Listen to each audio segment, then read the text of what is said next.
An ongoing debate that Christians have and will likely always have always had as well, is who is the church for?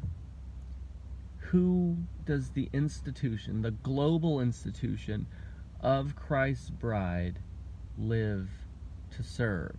And obviously the most maybe unhelpful answer that a person can provide for that question is it's there to serve God. But of course, in practicum, that ends up meaning serving people, the things, the material needs, etc., as well as the worship and fellowship needs that people have, in a practical sense. So there's plenty of people that might even type that in the comment section here. But yes, the church exists to serve God, but by what means is basically what that means, is the question that we are asking. And of course, in the process, there's basically two major camps on this. Just about everything always has seemingly two major camps on it, two polar opposites that are at perennial war with one another. The first is the church exists for the lost. It's a place for lost people to find God, to find Christ, to find fellowship with people that love Christ, and by doing so become discipled into the ways of Christ. Then there's a second group. The opposite side is the church exists for Christians. That it's the place where Christian people come for the fellowship of other Christians, essentially like a base camp or a battle group, an outpost for them to train and equip and to build one another up so that Monday morning they're ready to face the hostile and adversarial world. And before we get into the disagreements that these two groups are having with one another, acknowledge the reality that both of these are valid. Both of them have their merit. Before we start trying to figure out who is right, acknowledge the fact that they're both right in a unique way. And I think the way most churches have resolved the dilemma, if we want to call it that, is that they simply have compartmentalized ministries, some of which are directed exclusively to the lost. That's the evangelistic and the outreach portions of their ministry. And then some other aspects that are more inward, that are more Christian focused. And those are going to be the discipleship and the worship aspects. And then in between there's something of an overlapped Venn diagram where you have the fellowship portions, and that's going to be a little bit of both and.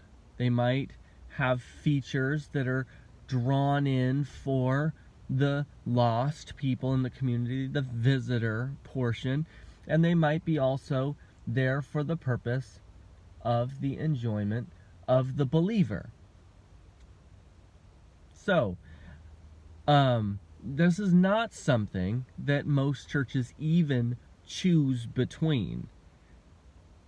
The reality is that it's actually choosing what the focus is going to be. What is the major priority? And I'd say the primary thing that's going to determine that is where are you situated.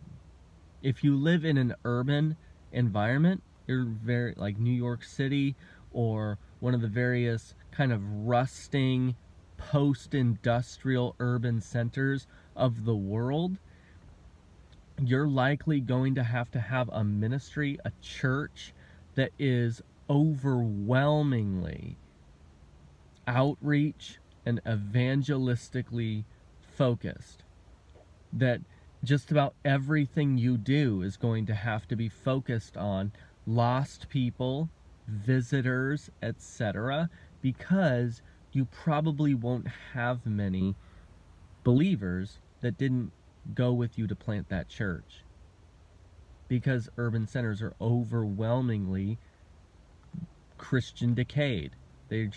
Many of them are post-Christian, if they aren't still even pre-Christian to begin with, but most of them, they are very unreached zones.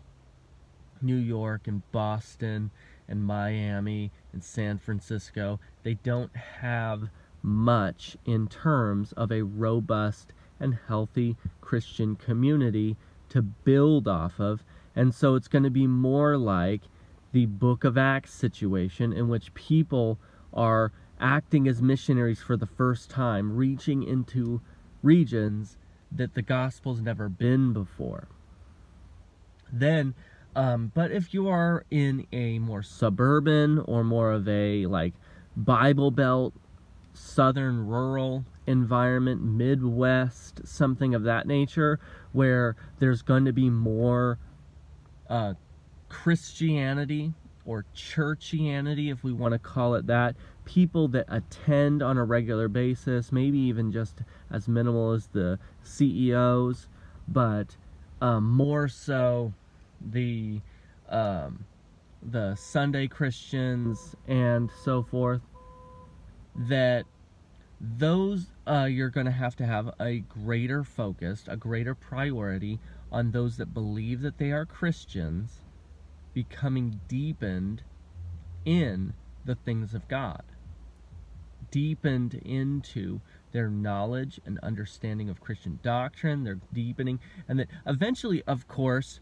if you are on the other side, that urban context, you're going to need to incorporate those features later, after people have begun to come to faith, responding to the gospel. They're going to need roots too, but you can start them in a pot before you put them in the soil, before you put them into the direct dirt. So it's something to consider, of that it could be simply a debate over stages. That one group that has a more rooted congregation criticizing someone that has a less rooted congregation, that their roots aren't deep enough. One tree criticizing another tree's branches for not being leafy or green or fruitful enough.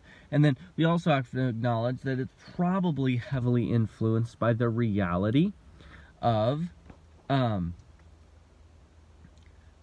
life stages, of the demographics of your congregation, young families versus primarily young and single, pre-married, older and post-divorce, second marriage. Like the demographics of your congregation are going to influence these things as well. You can't ignore them. But what it really amounts to, what people are really bickering about, is everyone wants the church to be their way. Everyone wants the church to cater to them.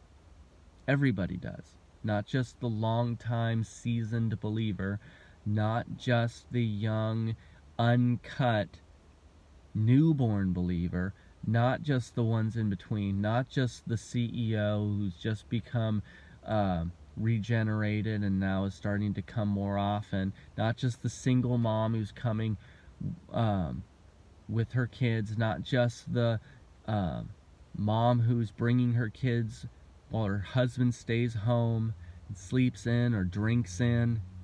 Not just everybody does. And we need to acknowledge that about American, especially consumerist culture, is everyone is taught from the moment of birth they're the most important person. Everything needs to cater to their every women need. And so we expect that from Christianity. We expect that from the church as much as we expect it from every other institution. We expect them to honor our rights and privileges, our identities, our various other things. And the church is definitely not here for that. It is here, first and foremost, to acknowledge and honor and worship God through Christ by the leading of the Holy Spirit. The way that it will most evidently do that is to be, like they say, the hospital for hurting people. The hospitals for sinners, not a museum for righteousness, but it is also a place for demonstrating and displaying the fruit of righteousness, of right living. It can't be one without the other. It needs to worship God. It needs to be a place for lost and hurting people to heal, and it needs to be a place where right living and behavior is on display that will attract the hurting people to the living, the healing that they need. You don't go to an auto shop for medical needs because you know it won't be able to supply those needs there. You don't go to a hospital to get your tires rotated because you know they won't be able to supply that. Are people going to churches because they know that they're going to be able to receive emotional, spiritual healing there? I think there's a lot of people that would disagree with that. That would say, no, we don't go to church because we don't expect to receive healing from the various things that are afflicting them. Instead, they expect judgment, hatred, discrimination. So it's something to consider. Yes, holiness, righteousness, and also healing for the hurting, and also worship for God, and also, like, that's the major thing about Christianity, is that it needs to be all, not some. And that God has in himself, Christ has provided in himself all of the resources necessary and sufficient for that very reason, for that very accomplishment of goals, for that. Believe that Christ is enough, that his Holy Spirit is empowering enough, that you don't have to choose one side or another, but in fact, you actually can be all things to all people.